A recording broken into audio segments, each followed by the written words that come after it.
खुलुमबाय नोंथांमोननि गेजेराव आङो दुरान्ड कापनि माखासे खोथा बाथ्रा लानानै फैदों 134थि दुरान्ड कापआ गोजोननि नोगोर क'क्राझाराव दिनैनिफ्राय जागायगोन इन्डियान आर्मिनि बानजायनायाव आसाम सरकार आरो बिटिआर सरकारनि हेफाजाबजों क'क्राझारनि साइ स्टेडियामाव दिनै गिबि गेलेनाया जागोन आईटीबीपी एफटी आरो कार्बि आलं मर्निं स्टार एफसीनि गेजेराव जोलुर बादायलायनाया जागोन दिनै बेलासिनि 2 रिंगायाव जोलुर गेलेनाय नायगिरिफोरखौ गेलेग्रा फोथाराव सिङाव सोनाय जागोन आरो बेलासिनि 4 रिंगानिफ्राय आईटीबीपी एफटी आरो कार्बि आलं मर्निं स्टार एफसीनि गेजेराव जोलुर गेलेनाय बादायलायनाया जागोन मख'नो गोनांदि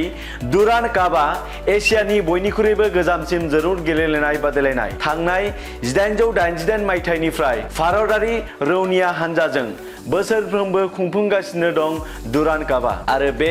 जोलुर बादायलायनाया 134थि खेब खुंफुं जाबाय बिटिआरआव 3थि खेबनि थाखाय खुंफुं जानाय दुरान्ड कापआ दिनैनि बे हाबाफारियाव इन्डियान फुटबल टीमनि केप्टेन सुनील छेत्रीआ बाहागो लागोन जर'खायै क'क्राझाराव गासै 6 जोलुर बादायलायनायखौ खुंफुंनाय जागोन दिनै 27 जुलाइ आईटीबीपी एफटी आरो कार्बि आलं मर्निं स्टार एफसीनि गेजेराव गेलेनाया जागोन बेबायदिनो 31 जुलाइ खालि बड'लेण्ड एफसी आरो कार्बि आलं मर्निं स्टार एफसीनि गेजेराव जोलुर बादायलायनाया जागोन 3 आगस्तआव कार्बि आलं मर्निं स्टार एफसी आरो पान्जाब एफसीनि गेजेराव जागोन 6 आगस्तआव आईटीबीपी एफटी आरो पान्जाब एफसीनि गेजेराव जागोन 9 आगस्तआव बड'लेण्ड एफसी आरो पान्जाब एफसीनि गेजेराव जागोन 12 आगस्तआव बड'लेण्ड एफसी आरो आईटीबीपी एफटीनि गेजेराव जोलुर बादायलायनाया जागोन थांनाय 23 जुलाइ खालि जोलुर गेलेनाया कलकातानि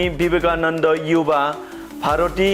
क्रीड़ांगन स्टेडियामाव इमानि इस्ट बेंगल एफसी आरो साउथ इउनाइटेड एफसीनि गेजेराव जानानै थाङो आरो फैगौ 23 आगस्तआव 134थि दुरान्ड कापनि जोलुर गेलेनाय बादायलायनाया थुंगिहैगोन बे जोलुर गेलेनाय बादायलायनायखौ भारतनि गुबुन गुबुन रायजोफोराव खुंफुंदों ग्रुप ए नि बादायलायनायखौ कलकातायाव ग्रुप बी बादायलायनायखौबो कलकातायाव आरो ग्रुप सी नि बादायलायनायखौ जमशेदपुराव आरो ग्रुप डी खौ क'क्राझाराव ग्रुप ई खौ शिलंआव आरो